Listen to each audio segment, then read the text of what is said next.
Hiya kids, how you doing? All still a bit unsettled here, but I've just got enough time to put a quick video together about pre-mixing.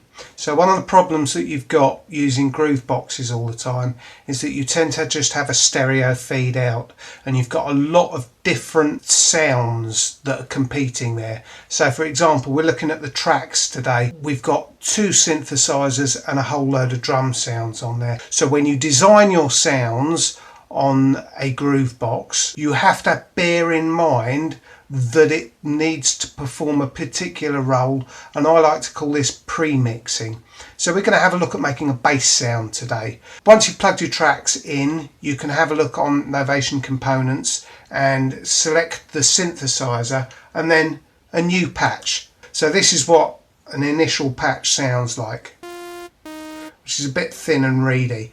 So we want to create a bass sound, and I have got a bit of a penchant for square basses. So for oscillator 1, I'm going to change that and I'm going to put it straight down to a square.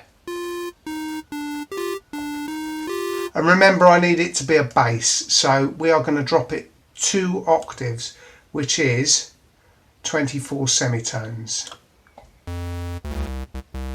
That sounds a lot better already,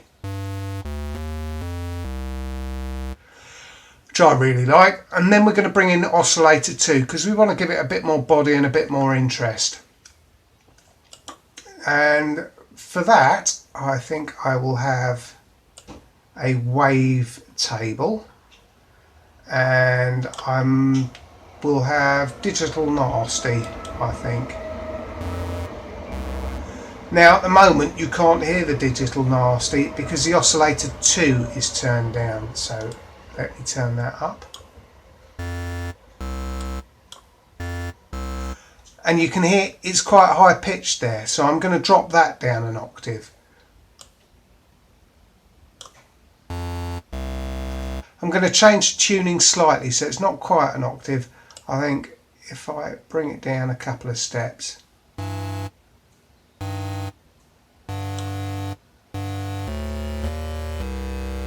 So it's almost like a chord in its own right.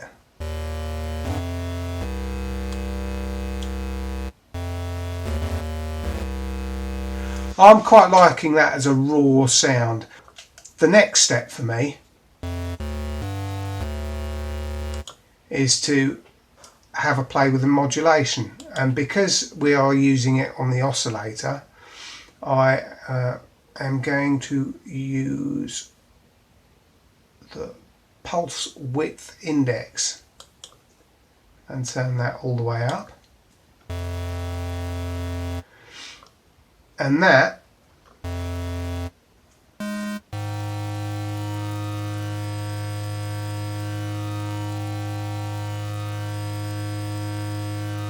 changes the index on, if we flip back over, oscillator 2, digital nasty. Now it's easy to get lost, and I don't want to keep pressing buttons while I'm trying to play with the modules, so I'm just going to put in a very easy short sequence. So if I go there,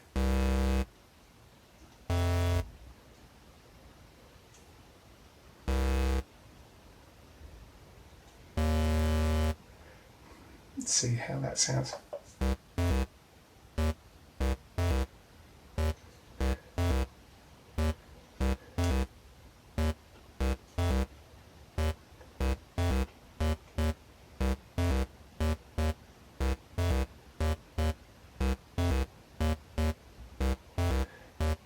And I'm going to put an extended gate on one of these, probably the first step, just so that I've got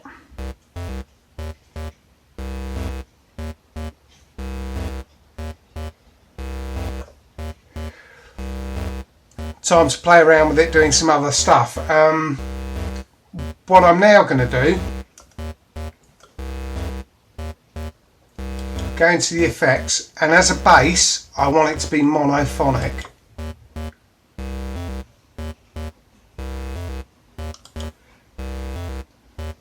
Now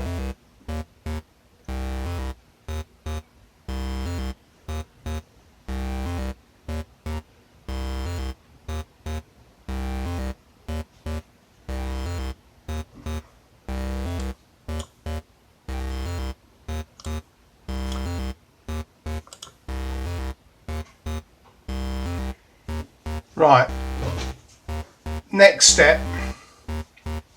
So once you've got your bass sound set up and you've got something that you like,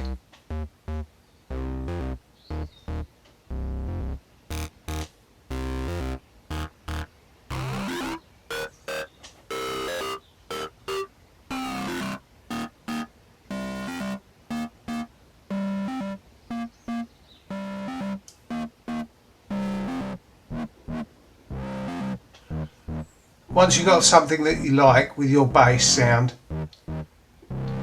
then you need to think about how it's going to fit into a mix. So really handily on the tracks, you've got a 3-band EQ built into the very essence, the core of the sound.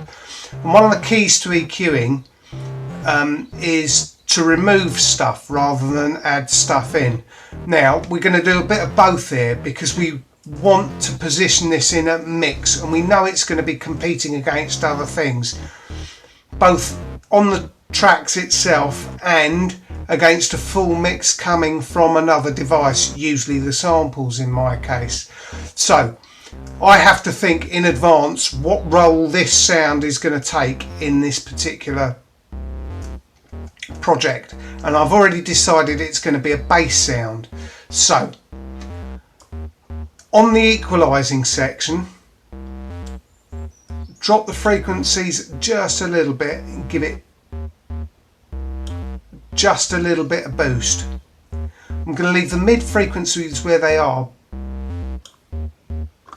but I'm going to scoop out a little bit, and that then means that there is room for anything else in the mid-range to breathe a little bit. I'm taking out a few of those mid-range frequencies before they even start competing against it. And again,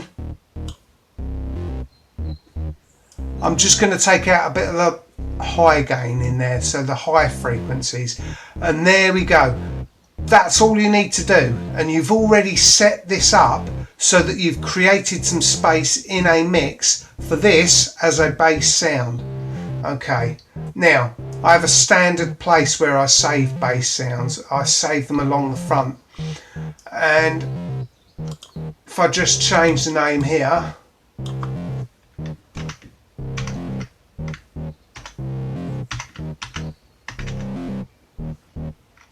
I believe it's number 3,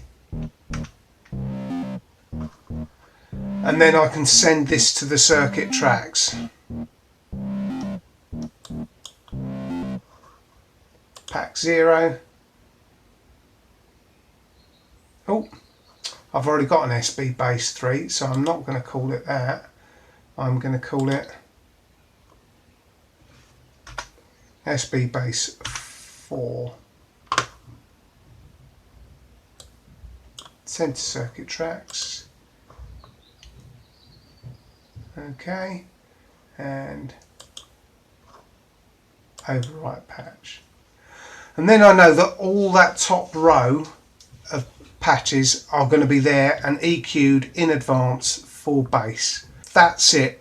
Bit scruffier than usual. Hope you've enjoyed it. Hope you've got something useful out of this, and even if it just makes you think about how you balance things within a groovebox before you even get to the point of having to fit a whole groovebox mix into a mix with other instruments, then I will have done my job here. Come back again soon, hopefully another couple of weeks, and we will be back on course. I'll be back with studio set up. So if you've made it to the end and you're not a subscriber, subscribe. If you found it useful and you think somebody else might find it useful, share it around, because as they say at the Sirius Cybernetics Corporation, share and enjoy. See you later, kids. Bye.